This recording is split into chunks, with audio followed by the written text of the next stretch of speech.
అందరికీ నమస్కారం. అమ్మ మాట అమ్మాయి బాట ఛానల్కి స్వాగతం. కథ చెప్పుకుందామా? నిధి అన్వేషణ. చంద్రయ్య జట్కా బండి తోలుకొని జీవించేవాడు. ఒకరోజు చీకటి పడి అతను ఇంటికి వెళ్ళిపోతూ ఉండగా దారి పక్క నిలబడి ఉన్న ఒక మనిషి ఊరికి 6 మైళ్ళ దూరంలో ఉన్న ఒక సత్రం వద్దకు బండి కట్టమని అడిగాడు. తెల్లవారేలోపుగా తిరిగి రావచ్చునని చెప్పిన మీదట చంద్రయ్య సరేనన్నాడు.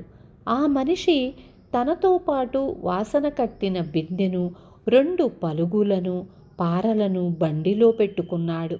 ఆ మనిషి పాడుపడిన సత్రంలో ఏదో నిధి తవ్వబోతున్నట్లు చంద్రయ్య ఊహించాడు. బండి సత్రం చేరేసరికి చాలా పొద్దుపోయింది. బండిలో ఎక్కిన మనిషి బిందె దించేటప్పుడు అది కిందపడి పెద్ద చప్పుడయింది. అందులో నుంచి చిల్లపెంకులు కొన్ని బయటకు వచ్చి ఉన్నాయి.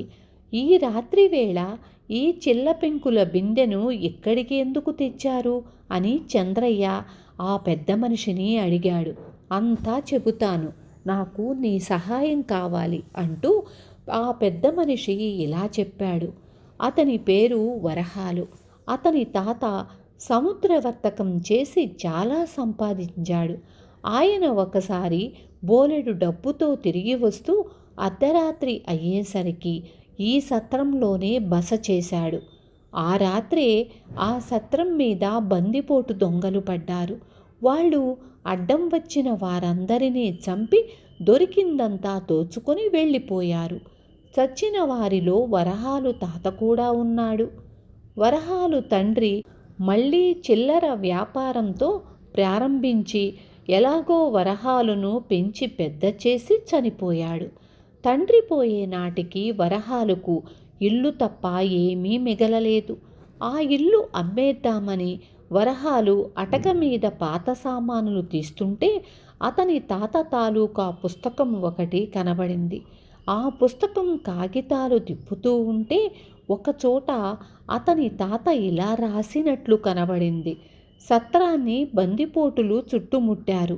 నా దగ్గర ఉన్న డబ్బంతా పెట్టెతో సహా కొత్తగా మొక్కల కోసం తవ్విన బోదెలో పూడ్చిపెట్టాను. ఈ మాట చెప్పి వరహాలు చంద్రయ్యతో సత్రం వెనుక ఉన్న చెట్ల కింద ఆ నిధి కోసం మనం తవ్వాలి. నువ్వు నాకు సహాయపడినందుకు నీకు నిధిలో 3వ వంతు ఇస్తాను అన్నాడు. చంద్రయ్య అందుకు సంతోషంగా ఒప్పుకుంటూ, అయితే ఈ చిల్లర పెంకుల బిందె దేనికి అని అడిగాడు.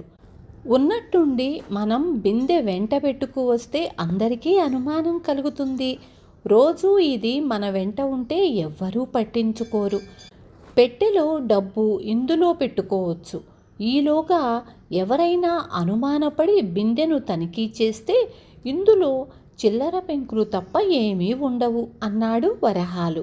చంద్రయ్య గుర్రాన్ని విప్పి ఒక చెట్టుకు కట్టేశాడు.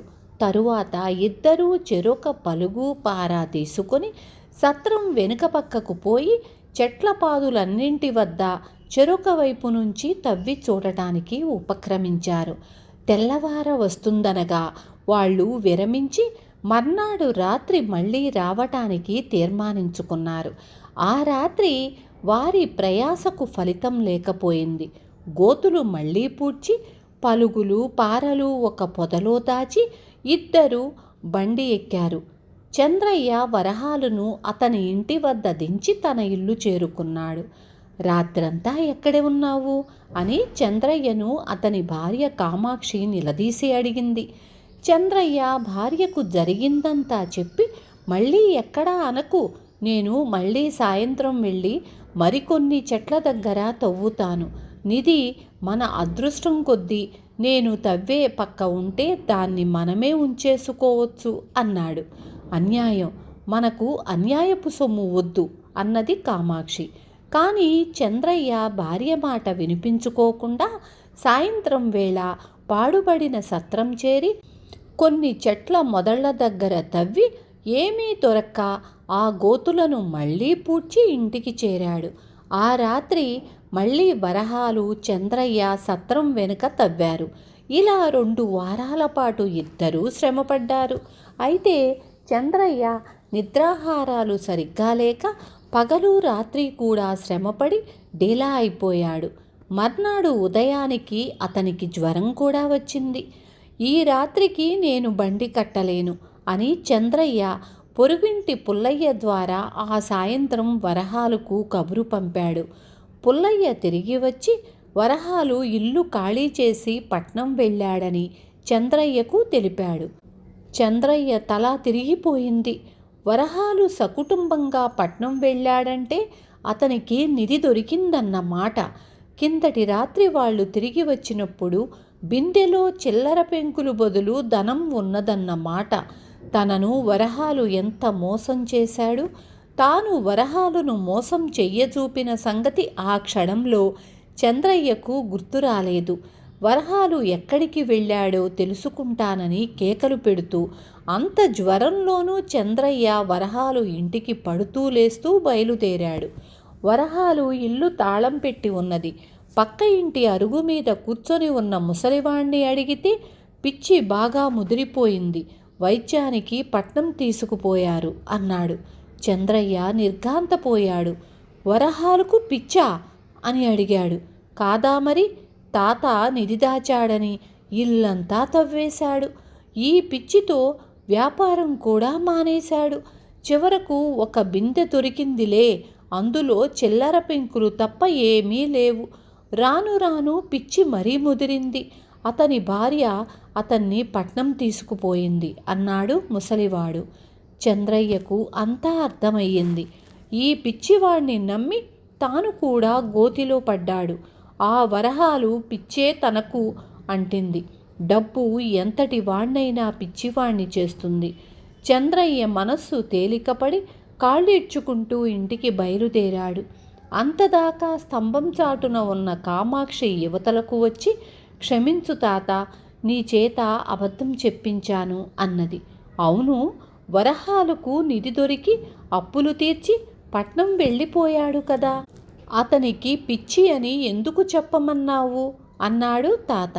కామాక్షి తాతకు జరిగిందంతా చెప్పి, అలా చెప్పకపోతే నా మొగుడికి నిజంగా పిచ్చి పట్టుకునేది. ఈ నిధి గొడవ వచ్చిన దాకా తాను సంపాదించే దానితో మేము సుఖంగానూ శాంతంగానూ బ్రతుకుతున్నాము.